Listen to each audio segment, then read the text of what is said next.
What if a woman gave up the one dream she'd worked for her entire life, just to save the only family she had left?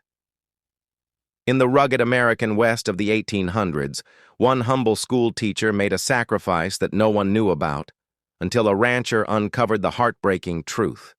What happened next changed her life forever and proved that true kindness is always rewarded.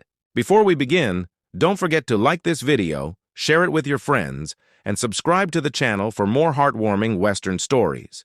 Now, grab a seat, relax, and let's get started.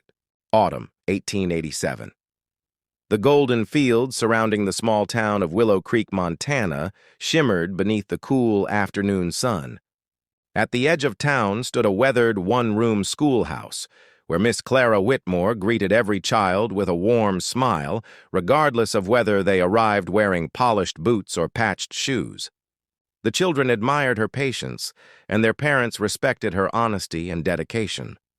Though life on the American frontier was never easy, Clara carried herself with quiet confidence, hiding a dream she had cherished since childhood. Every evening, after dismissing her students, Clara walked home along the dusty road to the modest cabin she shared with her younger brother Samuel. After preparing supper and finishing her household chores, she carefully counted the coins she had earned from teaching. One by one, she placed them into a small wooden box hidden beneath her bed. She had spent years saving every spare dollar. Her greatest hope was to travel east to Boston and attend a respected teacher's academy, where she could learn modern teaching methods and someday return to improve education across the western frontier.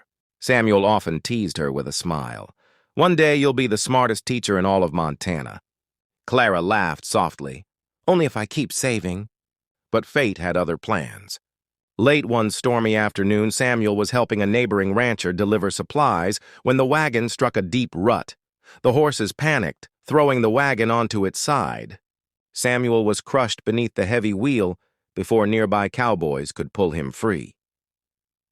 By the time Clara reached the doctor's office, her brother lay pale and unconscious. The town doctor examined him carefully before removing his spectacles. His expression told Clara everything before he even spoke. "The operation and medicine must begin tonight," he said quietly. "Without treatment, he may not survive. It will cost nearly everything you have." Clara's heart sank. She understood exactly what those words meant. Without saying a single complaint, she hurried home, knelt beside her bed, and pulled out the wooden savings box. Years of sacrifice rested inside it. Every coin meant for Boston, every hope for her future. She carried the box back to the doctor and placed it on his desk. "This is all I have," she whispered. "Please, save my brother." As the doctor counted the money, Clara looked through the window toward the distant mountains. She knew her dream had ended that evening, yet she never hesitated. To her, no dream was worth more than the life of the only family she had left. Winter slowly gave way to spring, and life in Willow Creek returned to its familiar rhythm. Samuel recovered little by little, learning to walk again with the help of a sturdy wooden cane. Every day, Clara continued teaching at the small schoolhouse as though nothing had changed. She never mentioned the money she had spent or the dream she had left behind. To the townsfolk, she remained the same kind and cheerful schoolteacher, but those who looked closely could see a quiet sadness hidden behind her gentle smile. Among them was rancher Ethan Carter. A hard-working widower known for his honesty, Ethan often stopped by the school to deliver firewood or repair broken fences.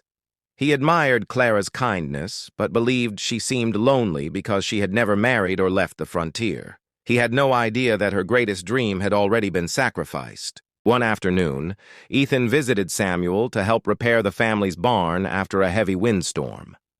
While they worked side by side, Samuel paused and looked toward the schoolhouse in the distance. "My sister deserves a better life," he said quietly. Ethan nodded. "She's one of the finest people I've ever known." Samuel sighed before revealing the truth. He told Ethan about the wooden box filled with years of savings, the doctor's warning, and how Clara had surrendered every last coin without a moment's hesitation to save his life. Ethan stood in complete silence. For months, he had mistaken Clara's quiet sorrow for simple disappointment, never realizing it was the memory of a dream she had willingly given away for her family. That evening, Ethan rode from ranch to ranch across the valley. He spoke with parents whose children Clara had taught to read, merchants she had helped during difficult winters, and neighbors who had witnessed her kindness over the years. One by one, they gladly contributed money. Some offered a few dollars, others donated more, but every gift came with the same message. Miss Clara has given so much to this town. It's time we give something back. On the last day of the school term, the entire town gathered inside the little schoolhouse. Ethan stepped forward, carrying a neatly wrapped envelope. "Miss Whitmore," he said with a warm smile, "this belongs to you." Confused, Clara opened it and found enough money to attend the Teachers' Academy in Boston, along with letters from dozens of grateful families thanking her for changing their children's lives. Tears filled her eyes as she looked around the room. "I don't know how I can ever repay all of you," she whispered. Ethan smiled gently. "You already have. You gave up your future to save your brother. We simply wanted to return the future you earned." Months later, Clara completed her studies in Boston and came back to Montana just as she had always promised. She built a larger school where every child, rich or poor, could receive a proper education. Her sacrifice became a story passed from one generation to the next, reminding the people of Willow Creek that true kindness is never forgotten, and that the greatest dreams often return to those who first choose love over themselves.